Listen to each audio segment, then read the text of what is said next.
Olá, pessoal. Olha quem está aqui comigo hoje, Pastor Ézio. Opa! Pode saudar, pastor. Boa noite a todos, graça e paz a todos os irmãos. Estamos aqui junto com o nosso pastor Evandro Roque para um papo cabeça aqui sobre umas coisas muito importantes, né? Assuntos relevantes, principalmente para a Igreja de Cristo, né?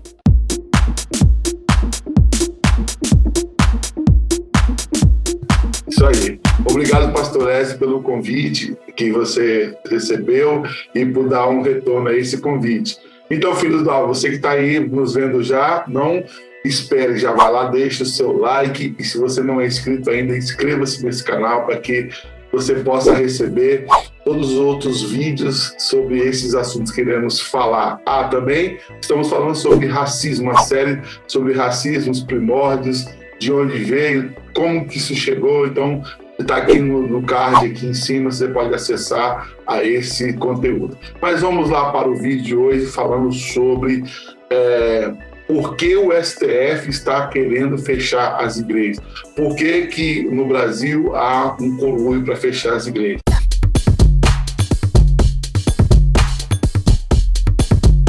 Nós somos surpreendidos pela o STF de 11 ministros, 9 votaram a favor de fechar as igrejas.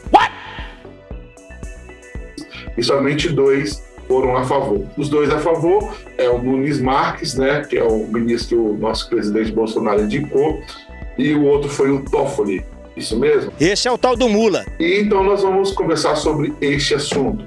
Pastor Ézio, o que você acha que esteja por trás de toda essa sede de querer fechar as igrejas? Então, pastor Evandro, eu acredito que pensando assim, dentro do assunto teoria de conspiração, né? Eu acredito que eu posso começar dizendo que forças ocultas estão por trás dessa intenção de querer fechar os templos religiosos, né? Que viagem é essa, velho?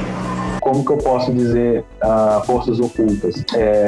Para quem é cristão, para quem crê na palavra de Deus e se interessa por profecias relacionadas ao Apocalipse, a respeito do fim, vai se lembrar que Jesus, pouco tempo antes de ser crucificado, ele deu sinais, né?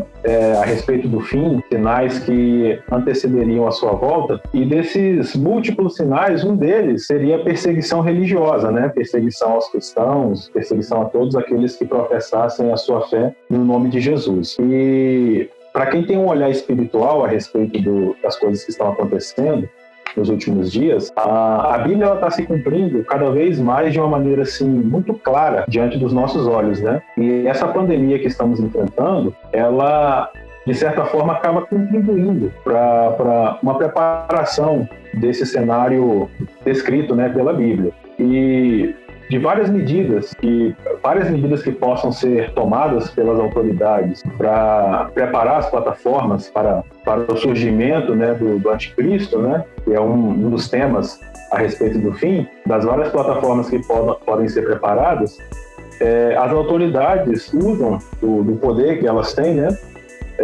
de certa forma, meio entrelaçado com o objetivo de combater a pandemia, mas quando tem forças ocultas por trás, planejando e preparando o cenário para o fim, esse mesmo objetivo de reduzir a aglomeração, né, de pessoas em todos os lugares, inclusive nos templos religiosos, para conter a pandemia, acaba se transformando em um subterfúgio, né, para você cercear a liberdade de expressão e da fé, né? A liberdade de expressão de fé que os cristãos têm, baseados na nossa Constituição, amparados pela Constituição do nosso país, né? E diante da liberdade que nós, como brasileiros, temos de seguir, né, qualquer tipo de crença e fé. E para nós que cremos em Jesus como único e suficiente Salvador, essa intenção de restringir determinados tipos de aglomerações para tentar conter o avanço do vírus, né? Como a igreja acaba sendo uma aglomeração, mas como existem forças ocultas por trás, planejando e preparando as plataformas para o anticristo, essa tentativa de reduzir a aglomeração acaba sendo subterfúgio também para um ensaio, perseguição religiosa e de um cerceamento do direito de expressar a fé em Cristo Jesus. Mas dando a continuidade, eu acabei de vendo um meme, até mesmo que a sua esposa, a pastora Vanessa, postou, do Gilmar Mendes, vem lá dormindo e o pessoal na praia. Ele dormindo, o pessoal na praia, ele dormindo. O pessoal no ônibus cheio, lotado, ele dormindo. O pessoal no supermercado, lotado, e ele dormindo.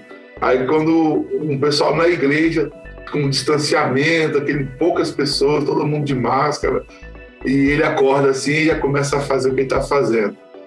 Falar sobre isso, eu quero dizer para você que eu percebo mesmo uma tentativa de realmente jogar, né, a responsabilidade para a igreja. Não sei se você lembra que o primeiro discurso que o Lula fez, quando ele se apresentou, né, entre aspas, assim, com a liberdade dele, né, que o STF julgou dizendo que o que o Moro fez, tudo que o Moro fez está contaminado, porque o Moro é político e tal. Ele foi lá e fez um discurso, né, se você lembra, lá na sede da CUT, lá em São Bernardo, e a primeira coisa que ele apontou como culpado de disseminação, né, desse vírus que está rolando, foi os crentes, foi a igreja. E que o papel das igrejas é ajudar para orientar as pessoas, ou fazer culto cheio de gente sem máscara, dizendo que tem um remédio para sarar. Com isso eu comecei a perceber no Twitter uma grande perseguição de jornalistas, de pensadores, de músicos, atacando as igrejas. Você acha que tudo isso está fazendo parte já da igreja dos fins dos tempos mesmo? Já é o apocalipse em evidência? Isso tudo já é aquilo que Jesus chama em Mateus 24 de princípio das dores, né? Como eu posso dizer, os senhores do mundo, né? Que se chama na teoria da conspiração. Os vários planos que eles têm, inclusive um deles é a perseguição aos cristãos. Todo esse cenário que nós estamos vendo aqui no Brasil, por exemplo, né, essas manifestações de pessoas de renome na mídia, na política e até mesmo entre os três poderes, essas manifestações, esse posicionamento contra, né, a igreja, contra os cristãos, essa tentativa de vincular a disseminação do vírus na sociedade às igrejas, né, como se as igrejas fossem culpadas, né, passando inconscientemente, né, nas entrelinhas para o espectador que assiste a televisão, essa ideia de que as igrejas, os cristãos, né, em suas reuniões são culpados pela disseminação do vírus. Isso com certeza faz parte, sim, dessa preparação para o apocalipse em si, né? Não é o apocalipse ainda, né? Não é aquilo que chamamos de grande tribulação, né? Que é o período que Jesus falou, um período sem precedentes que irá na história da humanidade, ao qual o homem nunca enfrentou e não vai enfrentar depois desse, né? É um período que Jesus falou que desde quando há homens na Terra nunca houve a grande tribulação. Ainda não é esse período, mas com certeza é uma preparação, né? É um ensaio. A gente tem que ter a nossa fé, mas Deus quer que a gente vigie. Vocês não estão vigiando. Preste atenção. O pastor pode sair daqui preso, ok? Recebi uma ordem para vir aqui e encerrar o culto, ok? Uma escola para 100 alunos fechou agora, fechou uma escola. Então, o pastor vai terminar a presença aqui. Por favor, vão para casa, não fiquem na rua, acreditem. O negócio é muito sério e vai piorar ainda mais. Acreditem. Tá bom, meus irmãos? Respondendo a pergunta, sim. Das profecias apocalípticas que Jesus falou sobre a perseguição aos cristãos, essas manifestações no país estão ligadas ao cumprimento do Apocalipse. Hoje nós somos surpreendidos, né, com essa votação 9-2, né, tomamos um 7-1 de novo, né, depois de, 7 anos, toma 7-1 de novo, 7 anos. Acertou, miserável. Que na verdade o 7-1 foi um 9-2. Com isso, deu para ver que a nossa Constituição de 1986, que no inciso 5º, né, no parágrafo 6º, estipula-se a inviolável liberdade de consciência e de crença, inviolável, assegurando o livre exercício dos cultos religiosos e garantindo na forma de lei a proteção aos locais de culto e suas liturgias, garantindo na forma de lei a proteção. O que os ministros fizeram hoje foi pegar a Constituição, que é a lei máxima do país, colocou de lado e se impôs. Na sua mente, o que esteja acontecendo nesse exato momento na questão de política do nosso país? Sim, na minha visão, é um conjunto de coisas que estão entrelaçadas, né? Que o nosso presidente, Jair Bolsonaro, ele tem sim uma inclinação cristã, ele mesmo se declara, né, católico, em vários pronunciamentos que o presidente fez, e inclusive uma observação que eu gostaria de fazer, se de repente você, pastor Evandro, se lembrar de uma informação como essa que eu vou passar aqui, que eu pelo menos não me lembro, você pode até me corrigir, mas eu não me lembro, pelo menos desde quando eu me entendo por cidadão brasileiro, de nenhum presidente na nossa história prestar uma veneração a Deus tão grande como o presidente Jair Bolsonaro. Sim, nenhum. Entendeu? Eu não me lembro de nenhum presidente prestar essa veneração. Eu recentemente estava vendo se eu não me engano, foi uma coletiva que o presidente, junto com alguns ministros, estava diante da mídia, e foi feita até uma oração antes do início, né, da coletiva. E eu não me lembro de nenhum presidente, né? Mas, pastor Écio, como você estava falando sobre essa questão de presidentes que não tinham inclinação, e esse atual tem, me faz lembrar de que o pai do avô do Aécio Neves, né, o Tancredo Neves, quando ele foi eleito, né, em 84, né, que foi a primeira eleição direta já, né, ele disse assim: nem Deus vai me impedir de subir aquela rampa. E a história está nos anais da história brasileira, que ele sofre um ataque cardíaco, se eu não estiver errado, antes de subir, né? E eu acho melhor, assim, editor, né, vamos lá, bota aí o vídeo, ou coloca aí a notícia exata para a gente ter noção disso aí. Lamento informar que o excelentíssimo senhor presidente da República, Tancredo de Almeida Neves, faleceu esta noite. Pastor Écio, você que tem tido um grande interesse em conhecer o que está acontecendo no mundo afora. Óbvio, teóricos da conspiração é muito ridicularizado, mas muitas das vezes eles falam muitas coisas que realmente aconteceram e acontecem. O que está rolando no mundo afora? O que você pode nos trazer de elucidações, de fatos do que está acontecendo no mundo afora? Por exemplo, a minha irmã está há 1 ano sem poder ir na igreja, porque ela mora em Portugal e lá está tudo fechado há 1 ano. O meu irmão é pastor de uma igreja, inclusive, o irmão Jacques, Deus te abençoe, a irmã Helena, minha cunhada, estão também há 1 ano sem poder reunir a sua igreja, né? Eles são pastores da igreja Shekinah em Londres. 1 ano, né, sem poder se reunir.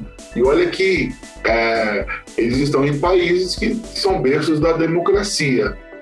O que você pode nos trazer acerca de informação sobre a globalização e as tendências para a preparação da chegada do anticristo? Eu poderia aqui enumerar muitas coisas, né? Mas quando a gente, às vezes, para quem de repente acompanha algumas notícias aí, pode perceber que alguns líderes mundiais, às vezes até se posicionam ou se comportam de maneira como se demonstrasse a necessidade, né, de uma unificação, uma espécie de unificação, né, das nações, vamos dizer assim, entre aspas, né? É como se a necessidade da existência de apenas um governo, né? E muitas vezes, muitas lideranças mundiais se manifestam e até dão, nas suas falas, dão pistas, né? Que eles têm um interesse muito grande para que isso aconteça, né? Por exemplo, se eu não me engano, o Papa atual, o Papa Francisco, né? Ele, de certa forma, dando as suas as suas manifestações públicas, fazendo as suas manifestações públicas, ele já deu pistas, né, muitas vezes, que ele entende ser necessário a existência de um governo único, né, para que haja melhor harmonia entre as nações e até mesmo para que o objetivo, né, na teoria, isso traga mais harmonia, né, e desenvolvimento, melhores condições de vida para a população mundial. E muitos líderes, né, presidentes americanos, o presidente americano, o presidente da França, o presidente da Rússia, sinalizam uma postura de apoio, né? Houve um encontro dele com o Dalai Lama, com vários líderes religiosos, né? Tem até botar a foto aqui para o pessoal ver que o que você está falando realmente é fato. Eu estava também assistindo o Daniel Mastral num podcast do Inteligência LTDA, né? Do Rogério Vilela. E estava até falando, o Daniel Mastral falando, que, na verdade, o Papa Francisco, ele está preparando, na verdade, o próximo Papa que realmente está dentro da nova ordem mundial. Da nova ordem mundial, isso aí. E outro fato que eu posso dizer também, dentro da pergunta que você me fez, pastor Evandro, de manifestações, né, coisas que ocorrem pelo mundo, que sinalizam essa globalização, essa unificação, né, mundial, ou até mesmo a contribuição para o surgimento do anticristo. Eu posso citar também o presidente Donald Trump, né, que um feito dele que foi muito importante para, vamos dizer assim, para a questão de política internacional, foi um feito muito importante, né? Houve até uma ameaça de guerra, mas a questão do interesse que o presidente Donald Trump, quando estava no poder, manifestou em intermediar um acordo de paz entre Israel e Palestina, né? E se a gente fizer uma pesquisa, a gente vai perceber que ele levou muita coisa adiante, né? Quando ele transferiu a embaixada americana de Tel Aviv para Jerusalém, né? Isso foi de bom agrado para os judeus, já os palestinos já não gostaram tanto, né?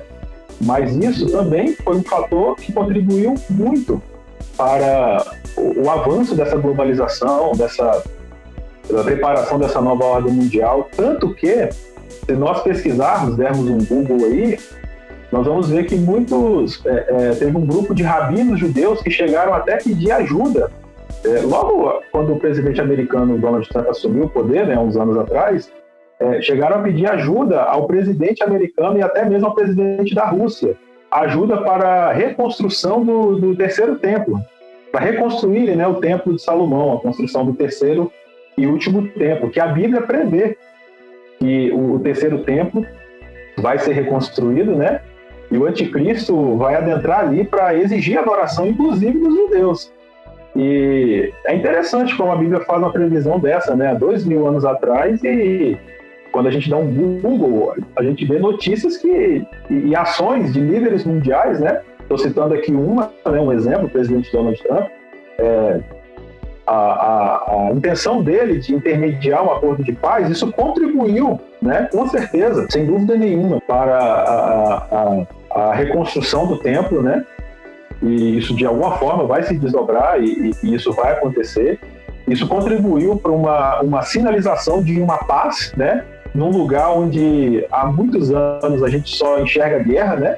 Ali nas terras de Israel, conflitos, não só agora nos últimos anos, mas os conflitos ali nas regiões ali das terras de Israel são milenares, né? Podemos dizer assim. E agora, de repente, aparecem líderes mundiais com interesse de estabelecer a paz ali. Eu posso até citar um exemplo anterior do presidente Donald Trump, até o presidente Barack Obama, se eu não me engano, ele recebeu o Prêmio Nobel da Paz só pela intenção de também intermediar um acordo de paz ali, né?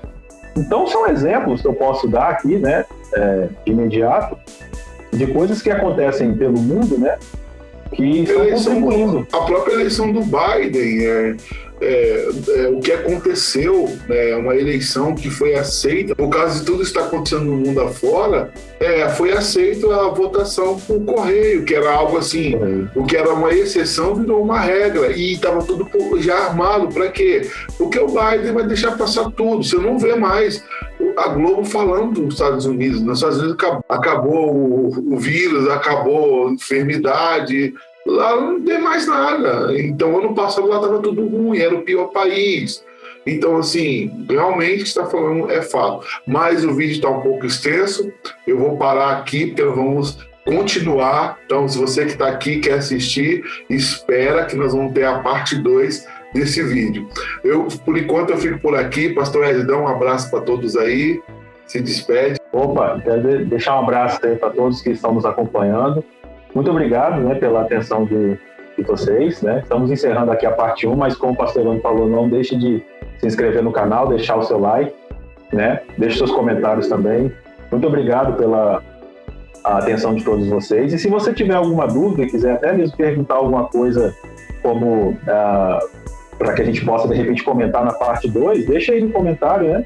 Para que a gente possa estar colocando aqui no campo aqui do assunto também. É mesmo? É? Mas Deus abençoe a todos. Muito obrigado pela atenção. Isso aí está subindo vídeos aqui em cima para que você possa maratonar no meu canal. Por enquanto eu fico por aqui e fui!